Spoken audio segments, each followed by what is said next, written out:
Students, welcome to UK classes. फिर से आपका स्वागत है। मैं हूं सौरभ और अभी हम वॉइस को आगे लेकर चल रहे हैं। तो लास्ट क्लास में हमने देखा कि हम इंटरोगेटिव सेंटेंसेस को कैसे चेंज करते हैं। पूरी एक वीडियो मैंने उसी पर बनाई है, क्योंकि वो बहुत इंपॉर्टेंट भी है और बच्चों के लिए बहुत कंफ्यूजिंग भी है। और आउट ऑफ 2022 3-4 क्वेश्चन तो सिर्फ उसी से आते हैं। ठीक, अब मैं आपको 2-3 छोटी छोटी कैटेगरीज बच गई है वॉइस में। हाँ, तो बहुत कुछ सबको दिखेंगे वन बाय वन, लेकिन जो पहले इंपॉर्टेंट चीजें हैं मैं उसको डील कर रहा हूँ वॉइस में। तो 3 छोटी छोटी कैटेगरी, जैसे किसी सेंटेंस में आपको वर्ब के साथ प्रीपोजिशन हर हाल में रखना होता है, जो समझाता हूँ, बोलने में कंफ्यूजन हो जाएगा। कभी आपको डबल ऑब्जेक्ट का सामना करना पड़ सकता है, उसके लिए पहले ये समझना जरूरी है कि डायरेक्ट ऑब्जेक्ट क्या होता है, इनडायरेक्ट ऑब्जेक्ट क्या होता है। और कभी कभी दो छोटे सेंटेंस को आपको एंड कंजंक्शन से जोड़ देगा, फिर आपको उसको चेंज करना है। तो आइए देखते हैं इन 3 छोटी छोटी कैटेगरीज को हम कैसे चेंज करते हैं। हमेशा की तरह मैं पहले स्ट्रक्चर लिख रहा हूँ, सेंटेंस लिख दूंगा, फिर मैं आपको चेंज करके बताता हूँ कि उनके रूल्स क्या है। चलिए देखिए, जो एक्टिव वॉइस का मैं क्या पढ़ाना चाह रहा हूँ पहले आपको मैं समझा दूं, बस इस पर ध्यान आपको देना है। ठीक, ये क्या ध्यान देना अभी बताता हूँ। मैंने एक्टिव वॉइस का स्ट्रक्चर लिख दिया, पहले पैसिव में बदल दूं इसको। ये तो आप समझ ही रहे हैं कि जो भी आपके पास ऑब्जेक्ट होगा वो आपका न्यू सब्जेक्ट कहें या पैसिव सब्जेक्ट कहें, एक ही बात है।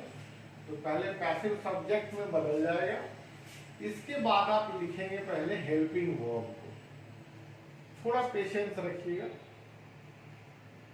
फिर एज यूजुअल मेन वर्ब की थर्ड फॉर्म, ठीक है।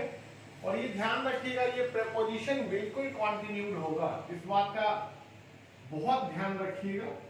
बहुत ध्यान रखने क्यों कह रहा हूं अभी समझाता हूं मैं आपको। साथ में यहां बाय और बाय के साथ आपका एजेंट। अब देखिए क्या होता है, मैं अभी आपको तुरंत समझाऊंगा। यहाँ पर ये बाय एक प्रीपोजिशन हो गया, यहाँ भी एक प्रीपोजिशन। तो लोगों को लगता है कि हम 2 प्रीपोजिशन एक साथ नहीं लिख सकते। मैं वही आपको बना के दिखाता हूँ। देखिए कहाँ लोग कंफ्यूज होते हैं। आपका पहला सेंटेंस है कि द जज inquired into the case. The जज इंक्वायर्ड इनटू द केस। अब देखिए क्या करना है आपको यहाँ पे। द केस जो है ये आपका बन जाएगा पैसिव सब्जेक्ट, द केस। अब इंक्वायर्ड है, ईडी है, मतलब हम पास्ट टेंस की बात कर रहे हैं, सिंपल पास्ट की बात कर रहे हैं। यहाँ हम लगाएंगे वॉज। इसी के लिए यहाँ पे लिखा गया था कि पहले हेल्पिंग वर्ब आएगा, वॉज इंक्वायर्ड, मेन वर्ब की third form as it is लिख दीजिएगा। अब देखो कंफ्यूजन क्या होता है, हमें आगे क्या लिखना है, बाय द जज, बाय द जज। तो बहुत बच्चों को लगता है कि यार यहाँ पे पहले इनटू लिखो फिर बाय लिखो, तो हम 2 प्रीपोजिशन एक साथ लिखेंगे तो गलत हो जाएगा। ऐसा नहीं है। कुछ वर्ब्स होते हैं जो हमेशा प्रीपोजिशन के साथ ही चलते हैं। अभी आप इतना ही समझिए, बाकी जब वर्ब टॉपिक पे चलूंगा तो बेहतर डिस्कस कर दूंगा मैं। अभी आपको क्या समझना है कि ये जो इनटू था एक्टिव वॉइस में, ये यहाँ आपको कैरी करना है, हटाना नहीं है। आपके पास एक ऑप्शन ऐसा भी होगा जहां ये प्रीपोजिशन हटा हुआ होगा, वो सीधे लिख देगा कि the case was inquired by the जज। सुनने में ठीक लग रहा है, मीनिंग भी क्लियर है, लेकिन वॉइस के रूल के खिलाफ है। क्योंकि वॉइस का रूल क्या कहता है कि जो एक्टिव वॉइस का प्रीपोजिशन है जो वर्ब के साथ आया है, उसको आप पैसिव में भी कैरी करेंगे, उसको आपको छोड़ना नहीं है। बात आई समझ में? इसीलिए डबल प्रीपोजिशन हो भी जाता है तो कोई भी दिक्कत नहीं है, सेंटेंस गलत नहीं है। अगला देखिए, मैं आपको चारों सेंटेंस समझाता हूं, चारों में एक ही बात है। अब देखिए, हिम बन गया ही आपका पैसिव सब्जेक्ट, तो ही वॉज लाफ्ड। ठीक, अब आपको एक ऑप्शन ये भी लिखा मिल जाएगा, बाय द गर्ल। ठीक, लेकिन सच्चाई क्या है? सच्चाई ये है कि लाफ के बाद जो एड प्रीपोजिशन है इसको आपको छोड़ना नहीं है, कैरी करना है। भले आपको यहाँ देखने में पढ़ने में 2 प्रीपोजिशन लगे, तो आपको ध्यान दीजिएगा कुछ वर्ब्स हैं जो बिना प्रीपोजिशन के नहीं आते हैं, वहां तुरंत ऐड मत गायब कर दीजिएगा। आपके एक ऑप्शन में वो जरूर ऐसा देंगे आपको कंफ्यूज करने के लिए, he was laughed by the girl, he was laughed by the girl. सुनने में ठीक ठाक लगता है, क्योंकि स्पोकन इंग्लिश आप बच्चों की अच्छी ही होती है। आपको क्या ध्यान देना है कि एक्टिव से पैसिव वर्ब जब आप कन्वर्ट करते हैं तो वर्ब के बाद वाला जो प्रीपोजिशन होगा उसको आपको हटाना नहीं है, साथ में कैरी करना है।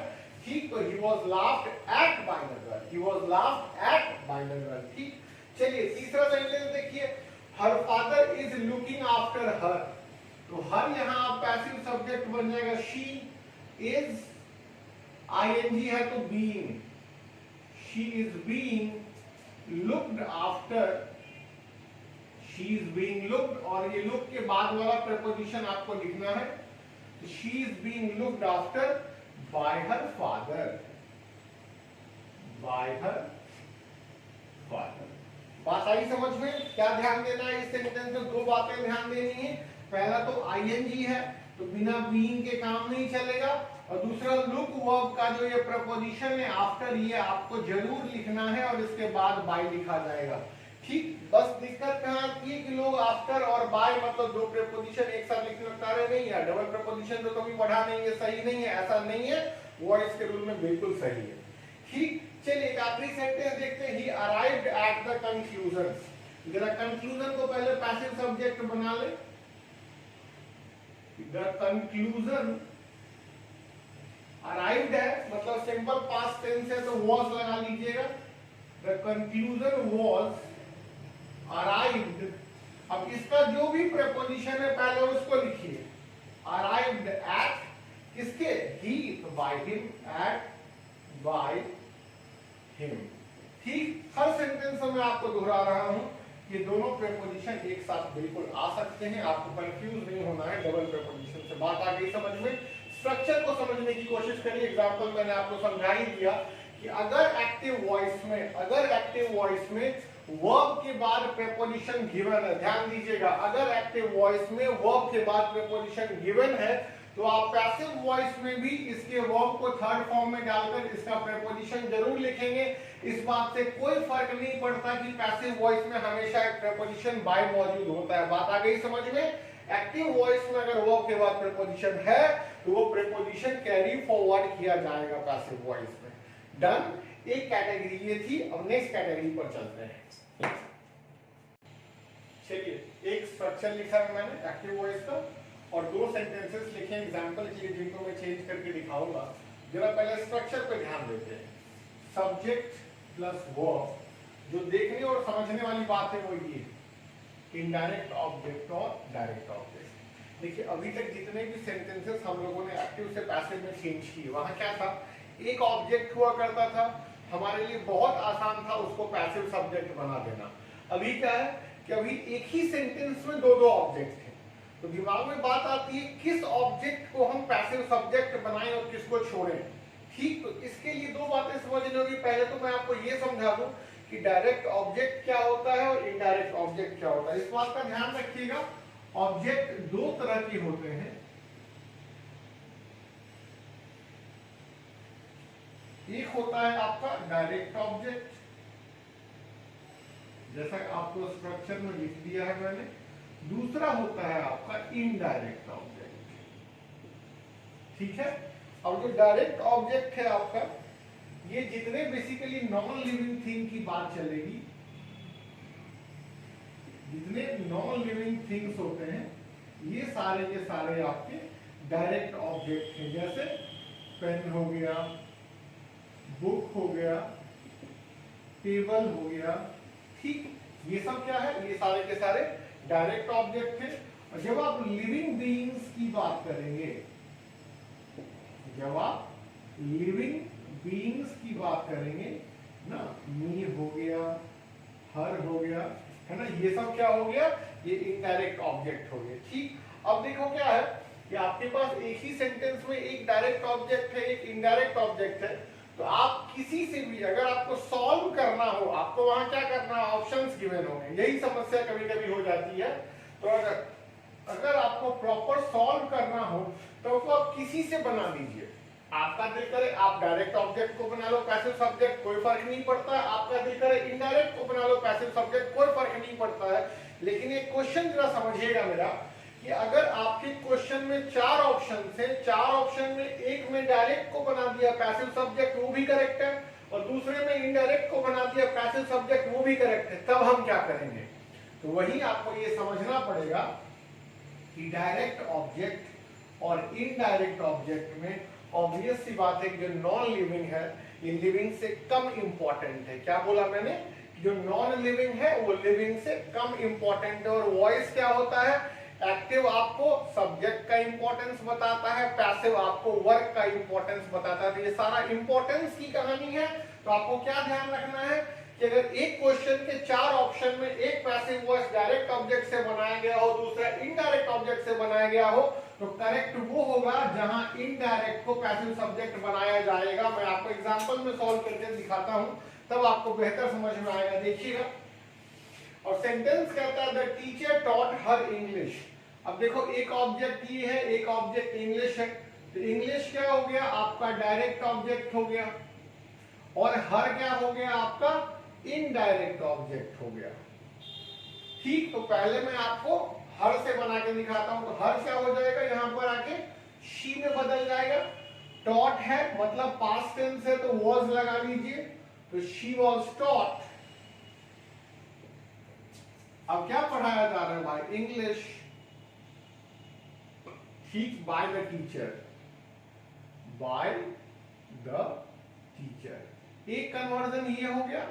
ठीक, और दूसरा कन्वर्जन ये हमने इनडायरेक्ट ऑब्जेक्ट से बनाया, अब डायरेक्ट ऑब्जेक्ट से बनाते हैं।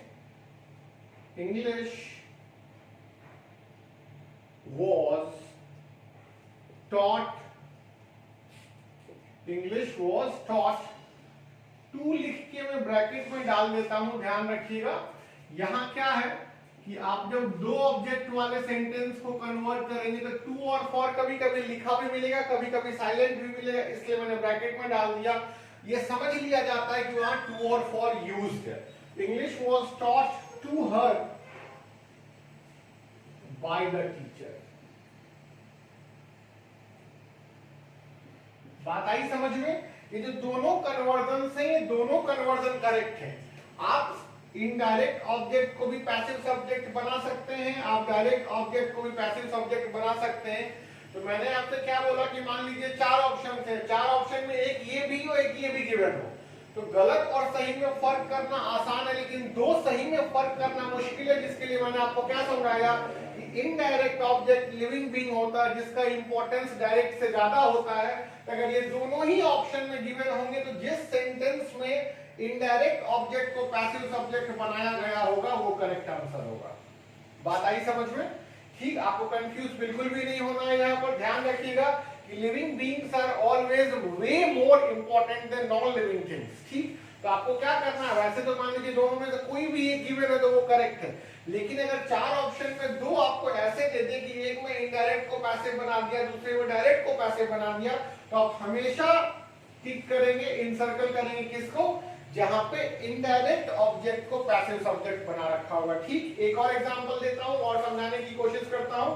अब देखो आपके पास क्या है sentence? The director offers her a job. एक हर हो गया इनडायरेक्ट ऑब्जेक्ट और अ जॉब हो गया आपके पास डायरेक्ट ऑब्जेक्ट। तो क्या करेंगे हम यहाँ पे? आप चेंज करके देखिए, पहले हम हर को बनाते हैं, तो शी डायरेक्टर ऑफर्स, तो प्रेजेंट टेंस हो गया, तो she is offered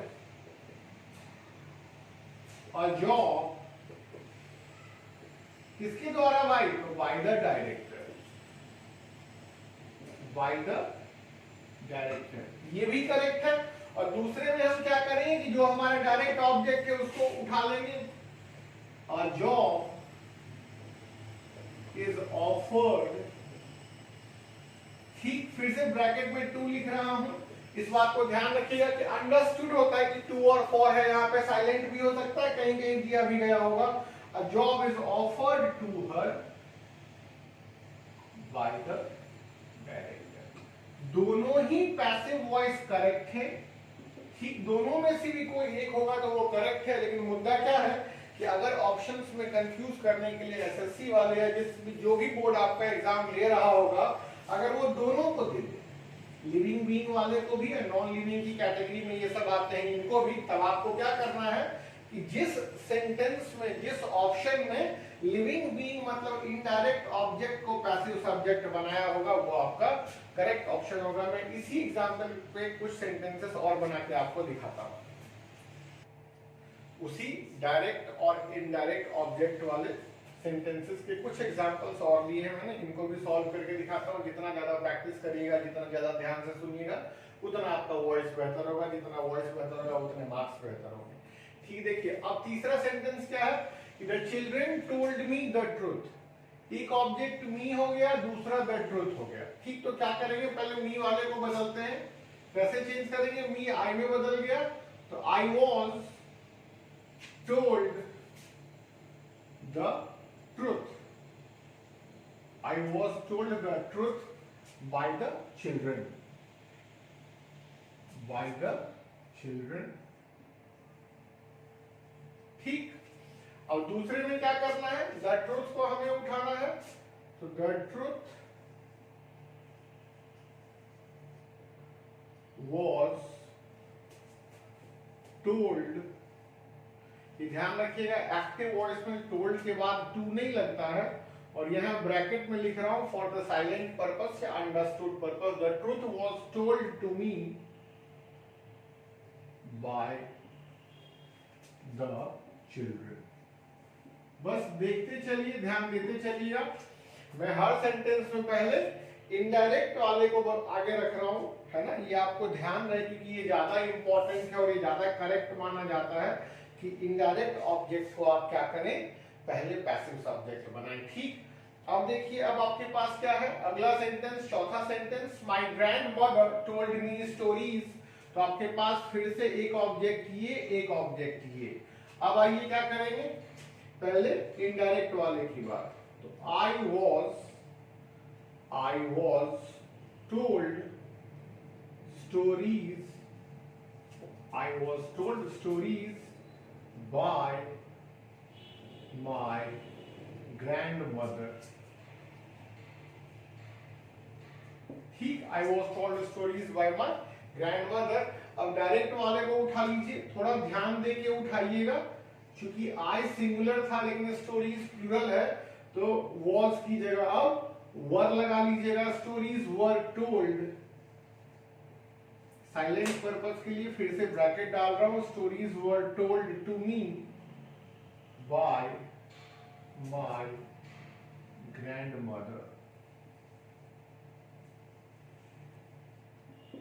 Stories were told to me by my grandmother। ठीक, चलिए अब एक आखिरी सेंटेंस देखते हैं। Her husband bought her a car। एक ऑब्जेक्ट हो गया हर, दूसरा आकार, तो पहले हर को उठाते हैं और इसको she बनाते हैं। ठीक, bought है मतलब पास्ट है, तो she was bought, she was bought a car by her husband। ठीक, बात आ रही है समझ में क्या, she was bought a car by her husband। और अब क्या करेंगे, अब डायरेक्ट वाले को पैसिव सब्जेक्ट बनाइए। a car was bought, अब यहां क्या हो जाएगा, फॉर हो जाएगा, लेकिन साइलेंट है इसलिए ब्रैकेट में a car was bought for her by her husband। ठीक, बात आ गई समझ में।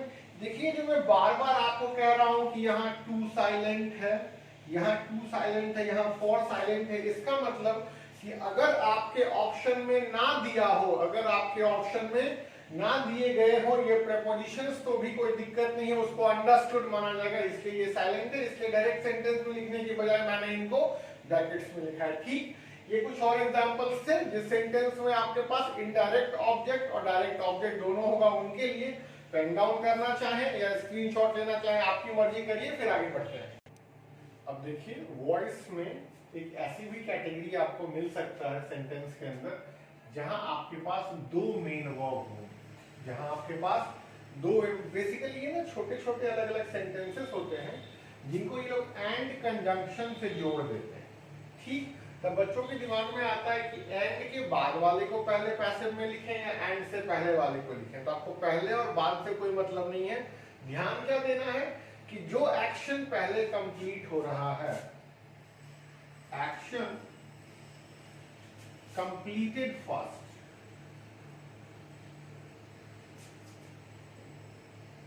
ठीक, बात आई समझ में। दोनों मेन वर्ब मतलब क्या हो गया, दो अलग अलग एक्शन हो रहे हैं, इनमें से जो पहले कंप्लीट होगा उसको पैसिव आप बनाएंगे और एज इट इज एंड से कनेक्ट करके बाद वाले का पैसिव बनाएंगे। ठीक, मैं आपको एग्जांपल से समझाता हूं।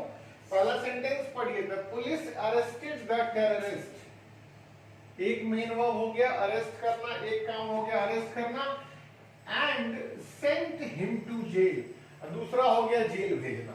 तो पहले अरेस्ट करेगा या पहले जेल भेजेगा? तो ऑब्वियस सी बात है कि पहले अरेस्ट करेगा तभी जेल भेजेगा, मतलब पहले इधर वाले को पैसिव बनाना है, तो इसके ऑब्जेक्ट को आगे ले आइए। ठीक, तो क्या कन्वर्जन हो जाएगा कि the terrorist was arrested, the terrorist was arrested। अब कंजंक्शन को एज चीज लिख दीजिए, एंड होना क्या चाहिए कि एंड, अब यहां वाला भी हिम क्या होगा, अब एक और सब्जेक्ट बनने की कोशिश करेगा, लेकिन थोड़ा ध्यान दीजिएगा, मैं ही वॉज को ब्रैकेट में लिख रहा हूं और बाकी वर्ड्स एज इट इज लिख रहा हूं, एंड सेंट टू जेल। अब आप बोलोगे सर आपने इसको ब्रैकेट में क्यों लिखा? क्योंकि ये जो प्रोनाउन है ही, ये किसके लिए आ रहा है? टेररिस्ट के लिए आ रहा है। तो एक ही सेंटेंस के अंदर हम दो प्रोनाउन यूज नहीं करते, मतलब ये टेररिस्ट क्या हुआ, ये कॉमन वर्ड हो गया, कॉमन हो गया इन दोनों चीजों के लिए। तो एक्चुअल कन्वर्जन क्या होगा आपके पास पैसिव वॉइस में कि the terrorist was arrested and sent to jail. आपको ये मन ही मन समझ लेना है, अगर एक ही नाउन से आपका एक ही पैसिव सब्जेक्ट से काम चल रहा है तो बार बार उसको दोहराने की जरूरत नहीं है। ठीक, देखिए दूसरा सेंटेंस क्या कहता है कि the robbers looted the bank and took away 5 lakh rupees. अब यहां भी क्या करना है, पहले बैंक लूटा गया कि पहले पैसा ले गया तब लूटा वो कहलाया? वो नहीं ना, पहले लूट लिया गया उसके बाद पैसा निकाला। तो क्या कीजिएगा कि द बैंक वॉज लूटेड,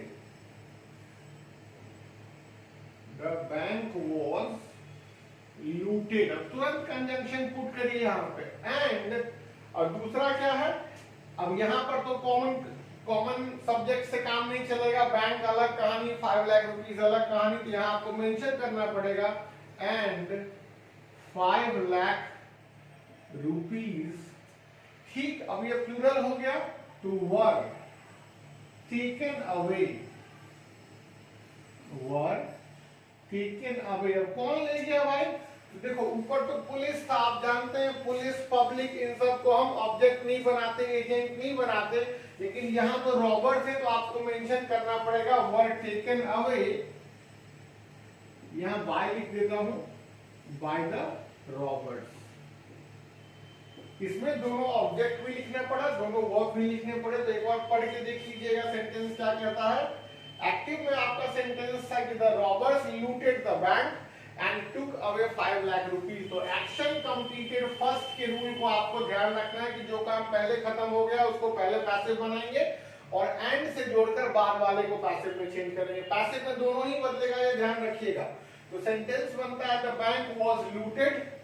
ठीक, क्या किया, एक कंजंक्शन एंड पुट कर दिया जो हमारे पास एक्टिव वॉइस में भी था, हम अलग से नहीं लगा रहे हैं, and 5 lakh rupees were taken away, और लास्ट में जो एजेंट है उसको पुट कर दीजिए। ठीक, चलिए आखिरी सेंटेंस देखते हैं। Mister Chaudhary wrote the book and published it. ठीक, तो क्या करेंगे हम, अब पहले किताब लिखी बाद में पब्लिश की। ठीक है, तो क्या चेंज करिएगा, the book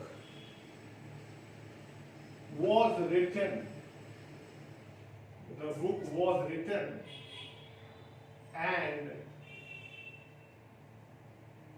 published by Mr. Chaudhary। The book was written and published by Mr. Chaudhary। ठीक, यहां भी क्या है, बुक दोनों जगह एक ही है, तो यहाँ पे भी इट वॉज पब्लिश्ड है, वो कॉमन है, इसलिए इसको मैं रेड से लिख रहा हूँ। और आपके एग्जाम के ऑप्शन में 99% चांस है नहीं ही देगा, और अगर कहीं देगा तो आप इसको समझ लीजिएगा ये कॉमन होता है। ठीक, तो क्या चेंज हो गया आपका कि mister Chaudhary wrote the book and published it. तो चेंज क्या मिला, the book was written and published by mister Chaudhary. छोटी छोटी चीजों का ध्यान रखिएगा, जैसे ये कॉमन वाला हो गया, एंड वाला हो गया, दोनों तरफ जब आप पैसिव में बदलेंगे तो मेन वर्ब हमेशा थर्ड फॉर्म में होगा। ठीक, डन। चलिए, तो वॉइस में जो टोटल कहानी थी वो यही थी। कुछ छोटी छोटी चीजें हैं जिसको मैं अलग अलग टॉपिक के नाम से आपके सामने लाता रहूंगा। तब तक के लिए वीडियो अगर आपको हेल्पफुल लग रही है, अगर आपको पसंद आ रही है और मेरी पढ़ाई आपको समझ में आ रही है, इसको लाइक करें, मेरे चैनल यूके क्लासेस को सब्सक्राइब करें, और साथ के साथ आपके जो भी फ्रेंड्स हैं जो एसएससी वगैरह के एग्जाम्स में अपीयर हो रहे हैं, वैसे तो ये वॉइस और नरेशन जनरल कंपटीशन के टॉपिक है, हर कंपटीशन में ही पूछा जाता है, किसी में 4, किसी में 5, किसी में 10, किसी में 25। ठीक, तो इसको शेयर जरूर करें अपने फ्रेंड्स के साथ। थैंक यू, मिलते हैं नेक्स्ट क्लास में।